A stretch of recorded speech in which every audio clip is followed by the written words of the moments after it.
Indian constitutions की बात कर रहे थे कल हम। किस प्रकार से भारतीय संविधान का निर्माण हुआ, कौन ऐसे व्यक्ति थे जिन्होंने भारतीय संविधान को बनाने में, उसकी ड्राफ्टिंग में महत्वपूर्ण भूमिका निभाई, इम्पोर्टेंस रोल की। First meeting on the constitution assembly was held on 9 दिसंबर 1946। बेटा पहली इंडियन कॉन्स्टिट्यूशंस की असेंबली जो है उसकी पहली जो मीटिंग थी, सभा थी, वो 9 दिसंबर 1946 को पहली बार भारतीय संविधान सभा, संविधान को बनाने वाली, किसको बनाने वाली? संविधान। संविधान मतलब होता है कॉन्स्टिट्यूशंस को जो बना रहे थे, वो पहली बार कब बैठे मीटिंग में बैठे बेटा? 9 दिसंबर 1946, 9 दिसंबर 1946। जिस प्रकार से हमारे यहाँ भी असेंबली होती है असेंबली। अरे गणेश चतुर्थी हुई तो हम जहाँ पर गणेश जी की स्थापना करते हैं ना, वो उसके जो बॉयज़ होते हैं 10, 12, 15, उसमें भी कोई अध्यक्ष बना होता है, कोई सचिव होता है, पैसे इकट्ठे करते हैं। हाँ। वैसे ही बेटा भारतीय संविधान को बनाने के लिए एक पूरी असेंबली बनाई गई। इस असेंबली का वर्क पैसे इकट्ठे करना नहीं था, यहाँ पर आर्टिकल्स को लेना था। किसको लेना था? आर्टिकल्स। जो आर्टिकल्स ड्राफ्टिंग्स हो रहे थे, उन आर्टिकल्स में कौन सा टॉपिक महत्वपूर्ण होगा, रूल्स क्या होने चाहिए, क्यों होने चाहिए, इनसे क्या प्रॉफिट होगा, इन सब बातों को वो क्या कर रहे थे? कलेक्ट कर रहे थे, इकट्ठा कर रहे थे। चूँकि बेटा एक देश जहाँ पर सभी धर्मों के अनुयायी रहते हैं, भारतवर्ष ऐसा ही राष्ट्र है जहाँ पर विश्व में कोई भी ऐसा देश नहीं होगा जहाँ पर भारत जैसी स्थिति हो। भारत में बेटा सभी धर्मों के मानने वाले हैं, सभी धर्मों के मंदिर, मस्जिद, चर्च, गुरुद्वारे सभी के हैं। सब अपने अपने फेस्टिवल्स को बड़े धूमधाम से मनाते हैं कि नहीं मनाते हैं? अब बेटा आप फॉरेन कंट्रीज में जाओगे ना, इंग्लैंड में चले जाओ आपको सिर्फ न्यू ईयर सेलिब्रेशन होता है। चूँकि न्यूयॉर्क सिटी में दीपावली भी होती है, होली भी होती है। उसका कारण क्या, उसका रीज़न क्या? बेटा जो NRI गए हमारे यहाँ से, जिसे हम NRI कहते हैं, वो वहाँ पर ये सब करते हैं। हमारे भारत देश की ऐसी आबादी करीब बेटा 25% यहाँ की जनसंख्या विदेशों में काम करती है, तो वो जो सेलिब्रेशन है वो करते हैं। हम वहाँ के निवासी नहीं करते हैं। अब चूँकि वो हेड ही है, एक कंपनी का हेड है इंडियन, बेटा वो जब करेगा तो वहाँ के कर्मचारी नहीं करेंगे क्या? करेंगे ना। अभी मैं फॉरेन का हूँ, मैं इंडिया में आया हूँ, आप सब मेरे वर्कर्स हो, एम्प्लॉयज़ हो। बेटा अगर मैं 31st सेलिब्रेशन करूँगा तो आपको भी आना पड़ेगा कि नहीं आना पड़ेगा? आना पड़ेगा ना, क्योंकि दो चीज़ें महत्वपूर्ण। एक तो ये कि अगर नहीं आए तो हमारी जॉब क्या हो जाएगी? चली जाएगी। और दूसरा कि अगर हमारा बॉस किसी इवेंट्स को सेलिब्रेट कर रहा है, उनके किसी कार्यक्रम को सेलिब्रेट कर रहा है, तो 100% हमको उसका बोनस मिलेगा। माइंड में बोनस भी होता है, क्योंकि बेटा बड़ी जो कंपनी होती है, बिग कंपनीज जो होती है, वो ऐसे इवेंट्स पर जो एम्प्लॉयज़ होते हैं उनको क्या करते हैं? बोनस देते हैं। और बोनस 100 रुपये का बोनस नहीं मिलता है हमारे यहाँ। हम 10-5 रुपये में बोनस ख़त्म कर देते हैं। अभी दशहरा आएगा, दशहरा आएगा, अभी अधिकतम 100 रुपये का नोट मिलेगा आपको। इससे ज़्यादा मिलेगा? नहीं मिलेगा। लेकिन जो बड़ी कंपनीज होती है ना बेटा, वो अपने एम्प्लॉयज़ को जो सैलरीज होती है उसमें 20 से लगाकर 60% तक इंक्रीमेंट कर देते हैं, बढ़ा देते हैं। तो बेटा आप 20% अगर हमारी वेतन वृद्धि हो तो खुशी नहीं होगी क्या? वही है। क्योंकि बेटा कम से कम जो फॉरेन कंट्रीज में अगर बात करेंगे तो डॉलर्स में भी अगर हम देखेंगे तो उनकी जो सैलरीज होती है हमारे मुकाबले काफ़ी अधिक होती है। अब बेटा करीब हम 18,000 भी मान लें और उसमें बेटा 20% का हम वृद्धि भी मान लें तो बेटा कितना होता है? 16,000 बढ़ती है। 16,000 में भारत में घर चल जाता है एक महीने में कि नहीं चलता है? चल जाता ना। बच्चे की फीस हो जाती है 2 महीने में, तो बच्चों की फीस हो जाएगी। और अब जो इंक्रीमेंट हो रहा है, पैसे सैलरी बढ़ रही है, तो क्या एक आध दिन के लिए बढ़ रही है क्या? साल भर वो तो अब साल भर के लिए नहीं बढ़ती है। लाइफ- जब अगली बार नहीं बढ़ेगी, हाँ। ये जब बढ़ेगी तब तक के लिए है भाई। आज दशहरा है, आज मैंने आपकी सैलरी में वृद्धि करी है, तो हो सकता है कि अब वापस नेक्स्ट दशहरे पर ही आपकी सैलरी में क्या हो? इंक्रीमेंट हो, तो साल भर तो मिलेगी ना। और अगर उस पर भी नहीं किया तो नेक्स्ट पर, जब तक नहीं होगा तब तक आपकी सैलरी वैसी मिलेगी। या। इंडियन कॉन्स्टिट्यूशन असेंबली जब बैठी पहली बार, इन्होंने मीटिंग रखी। मीटिंग्स में सबने अपने अपने विचार रखे, अपने अपने जो व्यूज़ होते हैं उन व्यूज़ को रखा। डॉक्टर अब चूंकि असेंबली है बेटा, असेंबली में जब तक चेयरमैन नहीं होगा उसका, उस असेंबली का कोई महत्व है क्या? नहीं। बिना चेयरमैन से असेंबली चला सकते हो क्या आप? No sir. चेयरमैन सबसे महत्वपूर्ण होता है, क्योंकि बेटा चेयरमैन नहीं होगा तो कोई सुनेगा ही नहीं एक दूसरे की। अगर हम क्रिकेट खेलने जाते हैं और कप्तान नहीं बनाते हैं तो मैच होता है क्या? No sir. हम बैटिंग के लिए झगड़ा करें, मैं जाऊँ। 4 बजे मैदान पर गए, बैटिंग भी हो गई कि ये बैटिंग कर रहे हैं, ये बॉलिंग कर रहे हैं। अब बॉलिंग वाला उधर पहला ओवर में डालो करके झगड़ रहे हैं, इधर बैटिंग वाले झगड़ रहे हैं, पता चला 6 बज गई, किसी की बैटिंग ही नहीं आई। लेकिन जब कप्तान होता है तो कप्तान डिसाइड कर देता है कि आपको ये काम करना है, आपको फील्डिंग करने वहाँ जाना है। नहीं तो हम क्रिकेट खेलते हैं ना तो हमारे एक झगड़ा होता है, बॉलिंग करने वाली टीम का हर प्लेयर्स बोलता है कि पहला ओवर में डालूं, और नहीं तो लास्ट में एक झगड़ा तो होता ही है कीपिंग में करूँ, क्योंकि उसको पता है कीपिंग करूँगा तो दौड़ना कम पड़ेगा। लेकिन कप्तान होता है तो कप्तान सबको अपने अपने स्थान पर पहुंचा देता है। उसी प्रकार से कॉन्स्टिट्यूशन असेंबली में भी चेयरपर्सन होना सबसे महत्वपूर्ण था बेटा, क्योंकि चेयरपर्सन जो आपके व्यू थे उन व्यू को देखने का कार्य कौन करेगा? चेयरपर्सन। क्योंकि हो सकता है अपने अपने जो राय दे रहे हैं उसमें भी झगड़ा हो, क्योंकि बेटा सभी अलग अलग कास्ट के भी थे, धर्म के भी थे। तो हो सकता है तुमने हमारे धर्म के बारे में ऐसा क्यों बोला, तुमने हमारे कास्ट के बारे में ऐसा क्यों बोला। तो इसके लिए चेयरपर्सन का होना जरूरी था। और सबसे पहली जो असेंबली की मीटिंग थी उसमें किसका इलेक्शन किया गया? चेयरपर्सन का। किसका किया गया बेटा? चेयरपर्सन का। The second meeting of the Constitution Assembly was held on 11 December 1946। बेटा एक 9 दिसंबर को हुई, दूसरी कितने को हुई? 11 दिसंबर सर को। इसका नाम तो लें, डॉक्टर सच्चिदानंद सिन्हा। हाँ?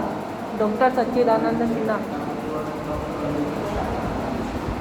वो अस्थायी सदस्य थे, अस्थायी चेयरपर्सन थे। डॉक्टर सच्चिदानंद सिन्हा ओनली 2 days, कितने दिन? 2 दिन। 2 दिन रहे थे चेयरपर्सन। कितने दिन? 2 दिन। चेयरपर्सन। बेटा देखो अब यहाँ पर एक प्रॉब्लम्स है, ऑब्जेक्टिव्स आता है। First chairman Indian constitution assembly, अब किसका नाम लेना? सच्चिदानंद वाला,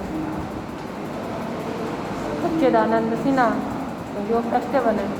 बेटा लेकिन आपके पास 2 विकल्प हो, सच्चिदानंद सिन्हा भी हो और डॉक्टर राजेंद्र प्रसाद भी हो, तब आपको राजेंद्र प्रसाद सही करना है। किसको सही करना है? राजेंद्र प्रसाद को। अगर राजेंद्र प्रसाद नहीं हो तो किसको सही करना है? सच्चिदानंद सिन्हा। ऐसा क्यों? क्यों? राजेंद्र प्रसाद परमानेंट थे बेटा। किसे थे? परमानेंट। और सच्चिदानंद जो सिन्हा थे उनको तो कैसे बनाया था? काम चलाऊ थे। 2 दिन के लिए थे। कितने दिन के लिए थे? अस्थायी थे बेटा वो। क्योंकि उस दिन जो मीटिंग्स हो रही थी उसको सिर्फ संभालने भर के लिए, क्या करने के लिए? संभालने भर के लिए किसको बना दिया गया? सच्चिदानंद सिन्हा को। अरे जब हमारा कोई कप्तान चोटिल हो जाता है तो कोई दूसरा कप्तान बनता है कि नहीं बनता है? बनता है। कलकत्ता नाइट राइडर्स और चेन्नई सुपर मुंबई इंडियंस का मुकाबला हुआ, दिनेश कार्तिक ने कप्तानी से इस्तीफा दे दिया तो मॉर्गन को हमको काम चलाओ कप्तान बनाना पड़ा कि भाई आज का मुकाबला तुम देखो। क्योंकि अभी फिक्स थोड़ी था कि मॉर्गन ही कप्तान है उस टीम का। था क्या? फिक्स नहीं था। लेकिन फिर भी कल के मैच में कप्तानी किसने करी? इयान मॉर्गन ने करी। दिनेश कार्तिक ने अचानक अपने कप्तानी पद से इस्तीफा दिया तो काम चलाओ के रूप में अभी मॉर्गन को हमने फिक्स कर दिया। क्योंकि बेटा कलकत्ता नाइट राइडर्स ने अपने कप्तान की घोषणा अभी तक नहीं की है, लेकिन चूंकि मैच तो कल ही था तो बिना कप्तान से क्या हो जाता?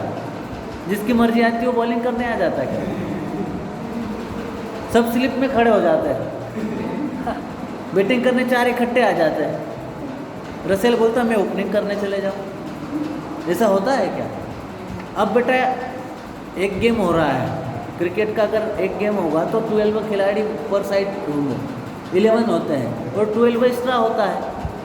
अब चूंकि कप्तान है ही नहीं तो उन 11 का चयन करेगा कौन? तो क्या पूरे 22 खिलाड़ी आ जाते मैदान में? सभी आ जाते। नरेन भी बोलता मैं भी बॉलिंग करूँ, मैं ओपनिंग करने जाऊँ।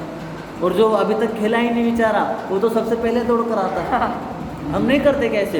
देखो बेटा आप जब क्रिकेट खेलने जाते हो तो आपसे पहले छोटे छोटे जो बच्चे होते हैं जिनको बैट भी पकड़ने नहीं आता वो सबसे पहले आता है इस ग्राउंड में और आकर बैट पकड़ कर मारना शुरू कर देता है। तो ऐसी स्थिति ना बने इसलिए हमने जो चेयरपर्सन है सच्चिदानंद सिन्हा को चेयरपर्सन बनाया फर्स्ट मीटिंग में। सेकेंड जब मीटिंग हुई तो उसमें बेटा 11 दिसंबर को हमने डॉक्टर राजेंद्र प्रसाद को परमानेंट चेयरमैन बना दिया। किसको बना दिया? डॉक्टर राजेंद्र प्रसाद को। अब डॉक्टर राजेंद्र प्रसाद किसके चेयरमैन बने? सर कॉन्स्टिट्यूशन असेंबली के। किसके बने? कॉन्स्टिट्यूशन असेंबली के परमानेंट चेयरमैन कौन बने? डॉक्टर राजेंद्र प्रसाद। कब बने? 11 दिसंबर 1946। ये ऑब्जेक्टिव है। ऑब्जेक्टिव में दोनों चीज़ें आ सकती हैं सर। 2 साल और 11 महीने। क्या चीज़ें आएगी? तो देखो बेटा कब बने? तो 11 दिसंबर 1946 को राजेंद्र प्रसाद वास फर्स्ट चेयरमैन इन इंडियंस कॉन्स्टिट्यूशन असेंबली। हो गया क्लियर? यस। हो गया ना क्लियर? Yes, चलते sir. हैं आगे। आप the new constitution was passed and adopted on 26 नवंबर 1949। 2 साल बाद बदल। बेटा जो भारत का नया संविधान था वो बेटा कब? 26 नवंबर 1949 को बनकर तैयार हो गया था, बनकर रख लिया गया था। Certain provisions of the Constitution in respect of citizenship election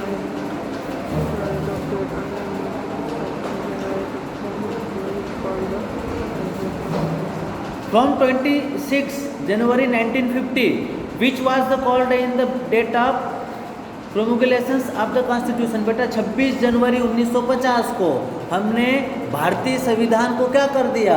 सबके लिए लागू कर दिया। सबके लिए। कब किया था? 26 जनवरी 1950। 26 जनवरी 1950 बेटा 1950 बेटा भाई 26 जनवरी क्यों मनाते हैं? संविधान लागू करता था उस दिन। संविधान लागू करा था ना। 26 जनवरी हम जब मनाते हैं ना जिसे रिपब्लिक डे के नाम से जाना जाता है बेटा, ये इसलिए जाना जाता है कि इसी ही दिन हमारा संविधान हमें मिला था। जो रूल्स थे, जो लॉस थे, जो लॉ था हमारा वो हमें क्या हो गया था? प्राप्त हो गया था। इसलिए 26 जनवरी का दिन हम रिपब्लिक डे के नाम से मनाते हैं। Importance members of the Constitution Assembly from the existing the province with central province and the Virar Central India's regions Bhopal, Gwalior, Indore and the Rewa. Pandit Ravisankar Shukla, Seth Govindas, Hari Vishnu Kamat, Ghanshyam Singh गच Gach, गोपी कृष्णा, विजय वर्गीय, राधा वल्लभ विजय वर्गीय and Thakur लाल सिंह। ये बेटा जो assembly थे उसके प्रमुख थे। उनके साथ जैसे डॉक्टर राजेंद्र प्रसाद है तो उनकी सहायता करने के लिए भी तो कोई चाहिए कि नहीं चाहिए, तो ये सब थे। अब ड्राफ्टिंग कमेटी, कौन सी कमेटी? ड्राफ्टिंग मतलब बनाने वाली प्रक्रिया। जो संविधान बना उसको किसने बनाया, किसने रूल्स को लिया? जो ड्राफ्टिंग मतलब बनाने वाला, तो वो कमेटीज। तो बेटा उसमें doctor Bhimrao Ambedkar yes sir. कौन प्रमुख थे? बाबा साहब, जिसे बाबा साहब के नाम से जाना जाता है। Drafting of the constitution was not in the easy task. बेटा देखो, संविधान को बनाना कोई बहुत सरल काम नहीं था, सुगम वर्क नहीं था। वो कैसा कार्य था? डिफ़िकल्ट वर्क था। कैसा वर्क था? डिफ़िकल्ट। आप भी आप फेयर कॉपी बनाते हो तो बड़ी इसी तरीके से बना लेते हो क्या? आपको अगर मैं बोल दूँ कि बेटा आपको फेयर कॉपी बनानी है, अभी मैं अगर वीडियोस में कमेंट्स बॉक्स में लिख दूँ कि बेटा क्वेश्चन चैप्टर नंबर 12 में आपको क्वेश्चन लिखना है, उनके आंसर भी लिखना है, तो मेरे पास दिन भर में 50 कोड आ जाए। सर हमको तो मिल ही नहीं रहा है, कौन से पेज नंबर पर है? जबकि हमारे पास बुक अवेलेबल है, उनके पास कोई बुक थी क्या कि उन्होंने बुक में से पूरा कॉन्स्टिट्यूशंस को ड्राफ्टिंग की है? कुछ भी नहीं था बेटा। उन्होंने तो विचार विमर्श करने के बाद काफ़ी विचार किया होगा, सोचा होगा, समझा होगा, तब जाकर संविधान को बनाया है। क्योंकि बेटा भारत के संविधान को बनाने के लिए हर चीज़ की जानकारी, कौन से नियम से क्या हो सकता है, कब झगड़ा हो सकता है, कुछ भी हो सकता था। क्योंकि भारत देश ही ऐसा एग्री पर्सन होते हैं कि नहीं रहते हैं, अधिकांश तो झगड़ालू प्रवृत्ति की होते हैं। अभी मैं अब यहाँ से बाहर चले जाओ, अभी तो आप सिंगल बेंच पर बैठे हो, एक पर जिस दिन 2 बैठना शुरू कर दोगे ना, उस दिन कभी भी युद्ध हो सकता है। सर इसने मेरी पेन गिरा, इसने मेरा ये गिरा। सभी स्कूल में ये यहाँ नहीं है, भारत के प्रत्येक स्कूल में ये होता है कि नहीं होता है? बेटा बड़ी स्कूल्स में तो